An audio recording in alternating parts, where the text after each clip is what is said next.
Most people will tell you you have to have like a big social media presence and you have to be like super interesting and do a lot of videos and have a ton of ideas and stuff in order to get customers. And that's not true. And I'll prove it and I'll show you an easier way to do it right now. If we've never met before, my name's Frank Kern and I'm terrible at social media and it still works. Here's proof that it works. This is a screenshot of my stats from social media and stuff for last week. And these are how many views I get on average per day from social media. Well, here's my number one source of customers, people who see the content that I'm about to show you and then just type in my domain name. It's even getting more customers than email.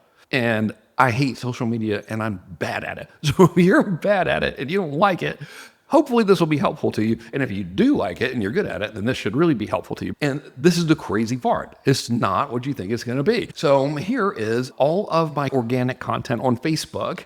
And first off, it's never really about me. It's always about other people or it's about the reader. Second, it's almost always written content. I don't have to be on camera or try to look normal or anything. It's just the written word. It gets better. The reason I'm sharing this with you is because I want to make it easy for you to create content so like you don't have to worry about it and it doesn't have to be unpleasant.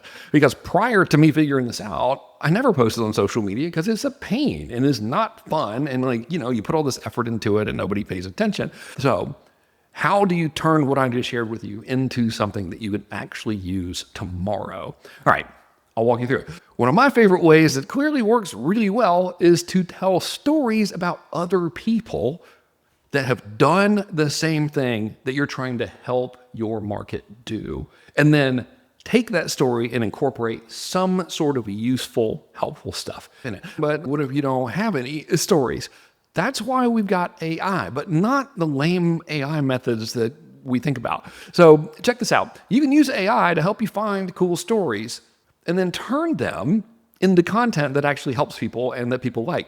I'm in our software called ojoy.ai. Shameless plug. Go take a trial if you want to. And one of the tools in there is called Fact Finder. And I told it to find me examples of marketing campaigns that use stories in their content to get more customers. And it did. It found like this weird story here about this company called Backlinko. They sold the company to SEMrush. Hopefully they made $1 gazillion. The founder started sharing stories of his personal losses where he failed in business and that helped grow the brand. Great. So I was like, okay, tell me more about that and give me the links to the websites where you're finding all of this information. And it did. So what we're going to do is we're going to take these articles, we're going to get AI to turn them into story-based content for us that actually freaking helps people. And we're going to do it like this. This is really simple. We're going to use the tool called Project Shepherd, and we're just going to tell Project Shepherd, I'm going to paste the contents of some articles for you below, and I want you to read them very, very carefully and give me an outline of what they say. Here they are. So here we go. I'm going to copy and paste that article number 1. And then I'm going to come and copy and paste this one, and we'll hit go. That's right, copy and paste. Multi-talented over here. So I've got all the contents and stuff outlined. What I want to do is see if we can use this to make content that basically helps people. So to do it, I'm just going to say, I want to use what's in these articles to create some content and illustrate the point that the use of stories works, and stories don't even have to be success stories. You can even tell stories about your own personal losses or failures. Find everything you can in that article that might support that. So I'm going to get Project Shepherd to work its magic, which is to find stuff we can actually use buried in all this other content and then turn it into something that sounds cool and that'll put your own spin on it. And bingo. Check it out. All right, so this is a lot of stuff. I kind of scanned it already, and here's essentially what is in these articles. Is this dude failed for 18 months. He built 150 websites. He wasn't making any money. Everything sucked. He started openly talking about these failures, and his blog became super successful. I think his company eventually sold to SEMrush, which I would assume was very profitable. So how are we going to use this? Well, it's simple. And here's a little AI trick that will help you regardless of whether or not you use ojoy.ai or don't. I mean, assuming you want to do it the hard way, I guess you could use something else if you're so inclined. If you're crazy and just absolutely hate America, then that's what you can do. But here's something that'll help you no matter what you're doing, and that's this.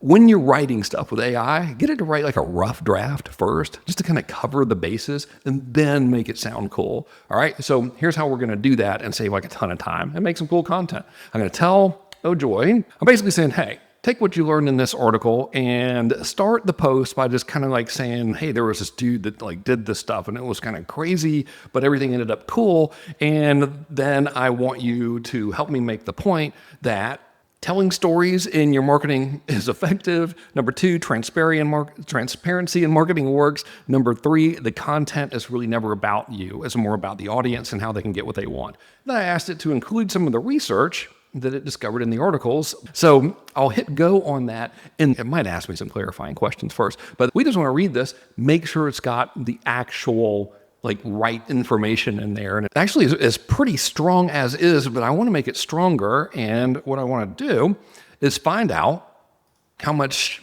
did this guy make? Like, I'm assuming that it says he ended up rich here, and I told it to say that, but I want to make sure that's actually true. So I'm going to verify it here, see if it's mentioned in the articles, and if it's not, I want to dig a little bit deeper. All right, I did the unthinkable and spent the 25 seconds that it took to go and do a Google search, and look, it says he sold it for $5 million, and it was a one-employee company. It was just him and some contractors, so good for him. All right, awesome. That supports what we're saying in our content here. So I'll just update Ojoy here and be like, hey man, he sold the company for $5 million. He was the only employee along with a handful of contractors. So Ojoy updated it with the right information in here. And now I'm just telling it, hey, make the first sentence say he spent 18 months and all that stuff, and that he ended up rich, not that he ended up selling it for $5 million. And then I said, make the second sentence say his name is Brian Dean, and he had a company called Backlinkio, and he turned his personal failures into 100,000 monthly visitors to his SEO blog. He was able to sell the company for $5 million. He was the only employee, yada, yada, yada. Then talk about the types of stories he openly shared and talk about why it works. So I got my rough draft, and I'm just like telling it to change some stuff. It's all pretty good, but I just kind of wanted to flow a little bit better. So I'll hit go here. It updated it for me. So this post is solid. It sounds like me because I just talked to it. Of course, I could just give it a sample of my writing too, but it was easier for me to do it this way. And now we have something that has nothing to do with me. It's an interesting story, and it actually helps the reader because it helps people get out of their head about the fear of judgment, the perfectionism, and all that kind of stuff. And it'll also help me promote my business. So that's how you can come up with content even if you're bad at social media like me and you don't want to have to do the influencer stuff, because that's not fun. So the tool I'm using here is ojoy.ai. If you'd like to try it, you're welcome to try it for free. You'll never guess where to go. Yeah, ojoy.ai. I know, crazy, right? And if you go and you don't like it or whatever, here's how you cancel. You just click on your account there and then click on subscription and hit cancel. Now, I hope you won't, but there's nothing to keep you tied to it or whatever. So give it a shot. It's a lot faster than what we just did, by the way. It took me longer to explain it than to actually do it. So anyway, hope you found this helpful. Thanks for watching my stuff. Take it easy.